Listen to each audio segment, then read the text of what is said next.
चलिए बच्चों, आज स्टार्ट करते हैं एक्सरसाइज 3.2 का क्वेश्चन नंबर 1 का 1। इस चैप्टर में आपको जो सॉल्व करने का मेथड यूज करना है वो कौन सा मेथड है बच्चों? Substitution method. और सब्स्टिट्यूशन मेथड आपको बताया गया है। क्या करते हैं इसमें? किसी एक इक्वेशन से एक वेरिएबल के वैल्यू को निकालते हैं, उस वेरिएबल के वैल्यू को दूसरे इक्वेशन में पुट करके सॉल्व करते हैं। इस तरह से एक्स और वाई का वैल्यू हम लोग निकालते हैं और उस मेथड का नाम क्या होता है? Substitution method. तो चलिए 1 नंबर देखिए क्या दिया हुआ है। x plus y equal to 14 और x minus y equal to क्या है? 4। इसमें से चलिए इसको इक्वेशन नंबर 1 मान लिए और इसको क्या माने? Equation number 2। किसी को भी यूज कर सकते हैं बच्चों। तो चलिए 2 का ही लेते हैं। तो यहाँ लिखते हैं क्या?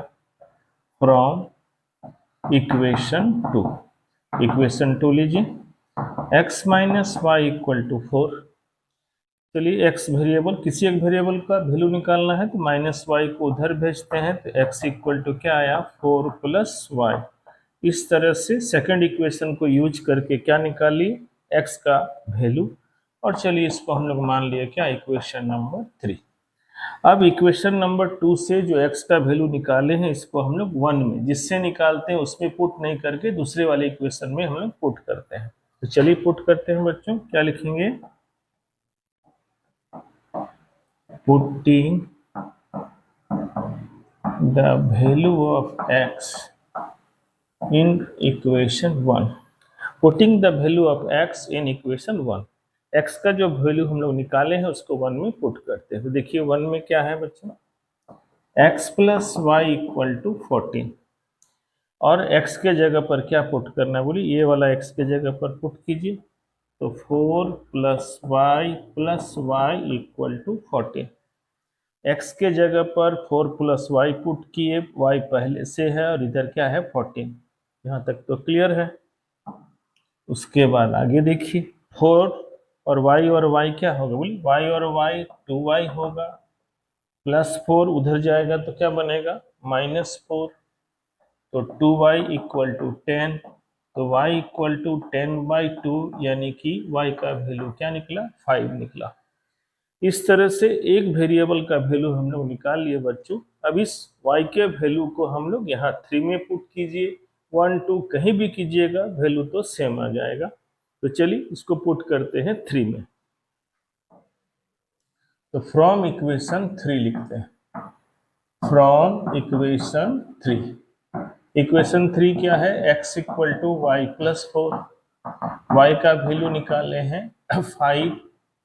तो y का वैल्यू यहाँ 5 हम लोग पुट कर दिए। तो x का वैल्यू क्या निकला? 9। इस तरह से x का वैल्यू 9 और y का वैल्यू क्या निकला? 5। इस तरह से बच्चों 1 के 1 नंबर को सॉल्व किए सब्स्टिट्यूशन मेथड से और उसके वैल्यू को हम लोग निकाले। उसका आंसर क्या निकला? x इक्वल टू 9 और y इक्वल टू 5।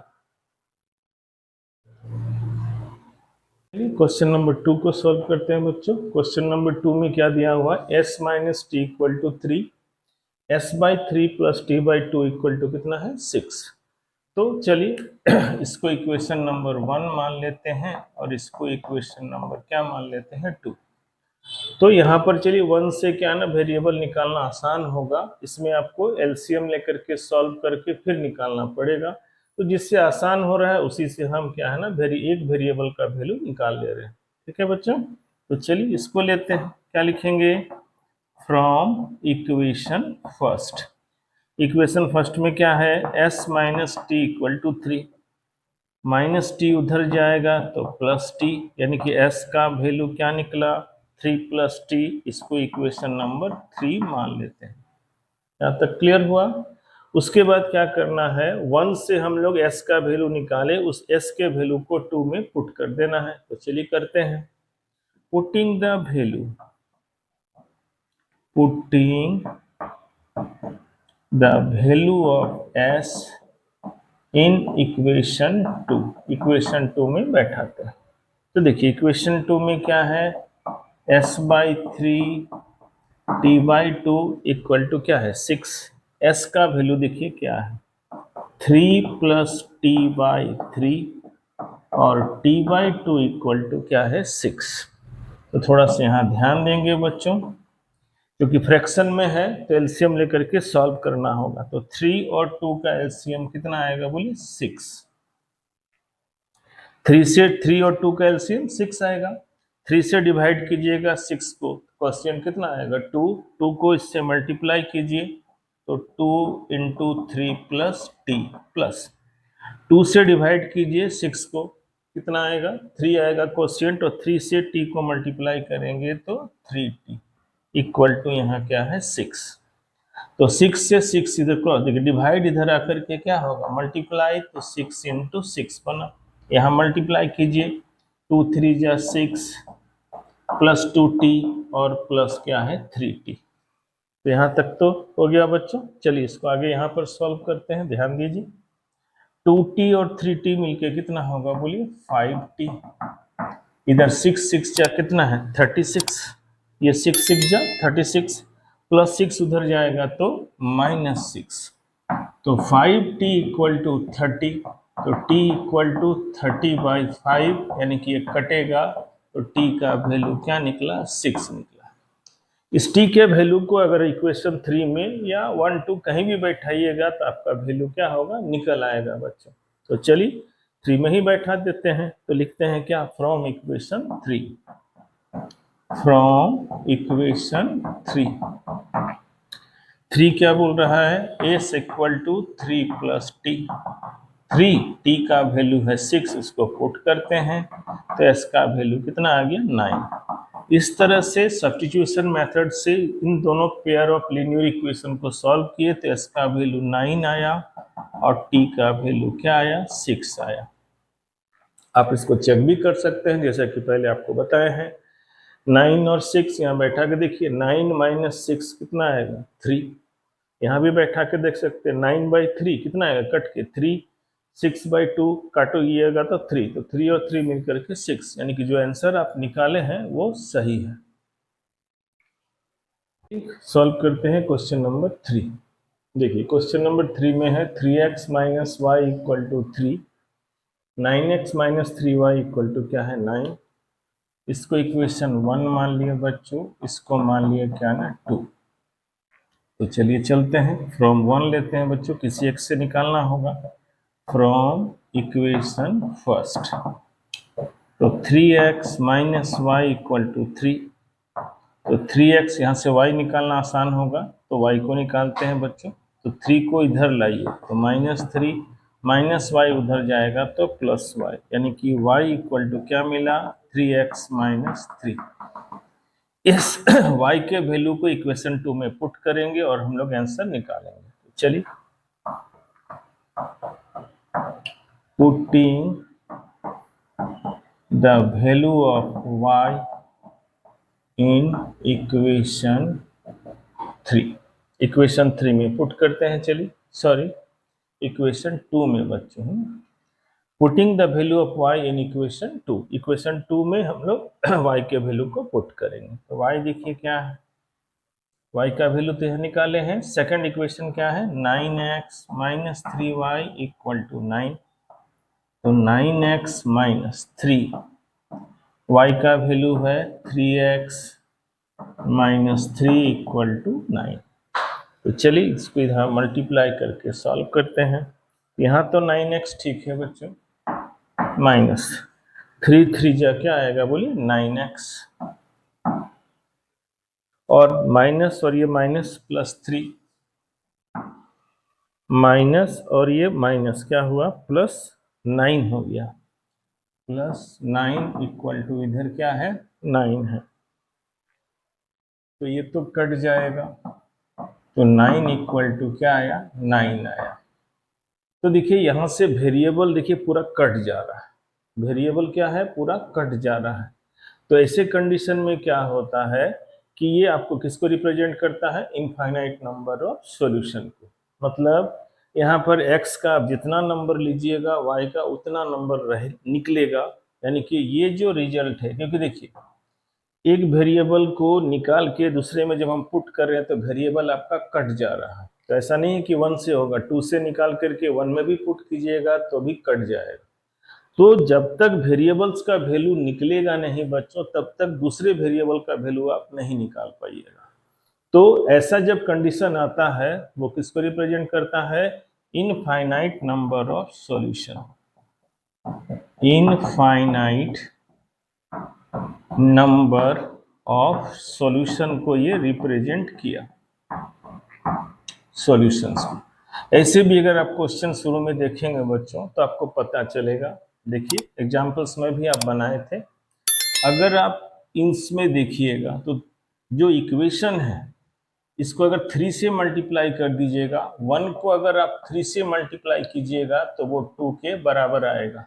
यानी कि दोनों में अगर हम a1, a2, b1, b2, c1, c2 लेंगे तो सबका रेशियो क्या आएगा ना, सेम आएगा। 3 से मल्टीप्लाई नहीं भी करके चेक कीजिएगा बच्चों तो हर एक का रेशियो क्या आएगा, a1, a2, b1, b2, c1, c2 ratio क्या आता, सेम। तो सेम आने से आप उसमें रिजल्ट क्या डालते हैं, बोले इनफाइनाइट नंबर ऑफ सॉल्यूशन। और दूसरा सब्स्टिट्यूशन मेथड से भी आप जान रहे हैं कि एक से हम वेरिएबल निकाले दूसरे में पुट किए तो वेरिएबल आपका क्या हो रहा है, पूरी तरह से कट जा रहा है और स्टेटमेंट को क्या कर रहा है, ट्रू है। देखिए यहाँ ट्रू, ये ट्रू स्टेटमेंट को शो कर रहा है ये वाला। अगर ये ट्रू नहीं होकर के फॉल्स होता तो नो सॉल्यूशन को रिप्रेजेंट करता, और यहाँ ट्रू है इसलिए किसको रिप्रेजेंट कर रहा है, इनफाइनाइट नंबर ऑफ सॉल्यूशन। ये मेथड कौन सा है, सब्स्टिट्यूशन मेथड से। आप इसको ऐसे भी चेक कर सकते हैं, इसका a1 bye a2, b1 bye b2, c1 bye c2 हर एक का रेशियो क्या है ना, सेम है। तो उस कंडीशन को भी जाइएगा तो हाँ ये किसको रिप्रेजेंट करेगा, इनफाइनाइट नंबर ऑफ सॉल्यूशन को। यहाँ पर जो दिखा रहे हैं 3 से मल्टीप्लाई कर दीजिएगा बच्चों तो ये भी क्या शो कर रहा है कि दोनों इक्वेशन आपका क्या हो जाएगा, आइडेंटिकल। इस केस में भी ये किसको रिप्रेजेंट करेगा, इनफाइनाइट नंबर ऑफ सॉल्यूशन। और इसमें जो यूज करके आपको दिखाया, जो हम लोग एग्जाम्पल में भी यूज किए थे, कि सब्स्टिट्यूशन मेथड को जब आप यूज कीजिएगा वेरिएबल कट जाएगा लेकिन क्या है ना, इक्वल आएगा। अगर वो स्टेटमेंट इक्वल आता है तो इनफाइनाइट नंबर ऑफ सॉल्यूशन, और अगर इक्वल नहीं आएगा यानी कि ये ट्रू नहीं फॉल्स सॉल्यूशन होगा तो वो किसको रिप्रेजेंट करेगा, नो सॉल्यूशन को। तो मेरे ख्याल से ये थ्री नंबर जो है ये आपको समझ में आया होगा बच्चों। क्वेश्चन नंबर 4 को सॉल्व करते हैं बच्चों। क्वेश्चन नंबर 4 देखिए डेसिमल में दिया हुआ, तो आप चाहें तो डेसिमल में रख करके भी इसको यूज कर सकते हैं, यानी कि इसको सॉल्व कर सकते हैं, या तो फिर डेसिमल हटा करके इसको सॉल्व कीजिएगा।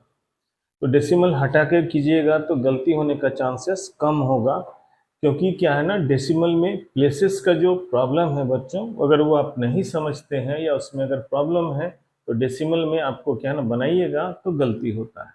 तो चलिए हम डेसिमल में हटा करके डेसिमल को बना के आपको दिखाते हैं। तो चलिए पहले दोनों इक्वेशन को अलग से डेवलप करते हैं। तो 0.2 यानी कि क्या आएगा, बोलिए 2/10x प्लस ये आएगा क्या, 3y/10 इक्वल टू 1.3 है तो 13/10। डेसिमल के बाद 1 डिजिट है, यहाँ पर याद रखिएगा वेरिएबल को डिजिट के तौर पर नहीं लीजिएगा, नहीं तो गलती होगा, ध्यान रखिएगा। x और y वेरिएबल है तो यहाँ डेसिमल के बाद एक ही प्लेस को आप क्या है ना कंसीडर करेंगे और उसके हटाएंगे तो 10 ही आएगा। एलसीएम ले लेते हैं बच्चों, क्या आएगा बोलिए, 10 2x plus 3y equal to 13/10। 10 को उधर क्रॉस कीजिए तो 2x plus 3y equal to 13/10 into 10, divide उधर जाके मल्टीप्लाई, कटा क्या आएगा 30। तो फर्स्ट इक्वेशन आपका बन गया क्या, 13। 2x plus 3y equal to 13, इस तरह से पहला इक्वेशन तैयार हो गया। अब चलते हैं, चलिए दूसरे इक्वेशन में। यहां तक तो ये समझ में आया ना, ध्यान दीजिएगा डेसिमल के बाद डिजिट, डेसिमल किस पर, डिजिट पर काम करेगा, वेरिएबल पर नहीं काम करता है। तो चलिए सेकंड वाले को लेते हैं, तो 0.4x यानी कि 4/10x। यहाँ काटने का गलती नहीं कीजिएगा बच्चों, काटिएगा तो फिर एलसीएम लेना पड़ेगा, और यहाँ 10 है तो एलसीएम में प्रॉब्लम नहीं होता है। तो 4/10x plus 5y/10 equal to 23/10। LCM लिए तो कितना आया, 10, 4x plus 5y equal to 23/10। तो 4x plus 5y equal to 23/10 into 10 कटा, तो 4x plus 5y equal to 23 equation number 2। तो दोनों इक्वेशन से डेसिमल को हटा करके बिना डेसिमल वाला इक्वेशन देखिए बच्चों हम डेवलप कर दिए। 2x plus 3y equal to क्या है 13 और 4x plus 5y equal to क्या है 23। अब दोनों इक्वेशन को सब्स्टिट्यूशन मेथड यूज करेंगे और सॉल्व करेंगे बच्चों। डेसिमल हटने के बाद दोनों इक्वेशन देखिए इस तरह से बना। अब इनको यूज करेंगे और सब्स्टिट्यूशन मेथड से हम लोग x और y के वैल्यू को निकालते हैं।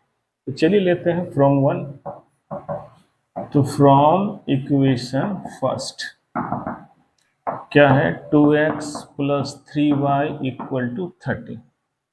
तो चलिए y को उधर ले जाते हैं तो क्या आएगा प्लस, इधर जाएगा तो माइनस। तो याद रखिएगा कि जब भी आपको यहाँ वेरिएबल निकालना होगा वो प्योर निकलना चाहिए बच्चों, यानी कि उसका जो कॉफिशिएंट है वो उसके साथ नहीं होना चाहिए, प्योर निकलेगा।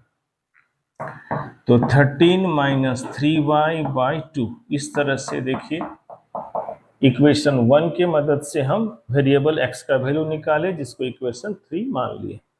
इस x के वैल्यू को हम यहाँ 2 में पुट करेंगे। तो चलिए लिखते हैं putting the value of x in equation 2। Equation 2 में तो ध्यान दीजिए 4x plus 5y equal to 23। यहाँ पर x का वैल्यू जो यहाँ पर है उसको पुट कर रहे हैं। तो ब्रैकेट का इस्तेमाल जरूर कीजिएगा बच्चों, क्योंकि देखो एक से ज़्यादा टर्म है तो ब्रैकेट जरूर रखना है। तो 13 माइनस 3y/2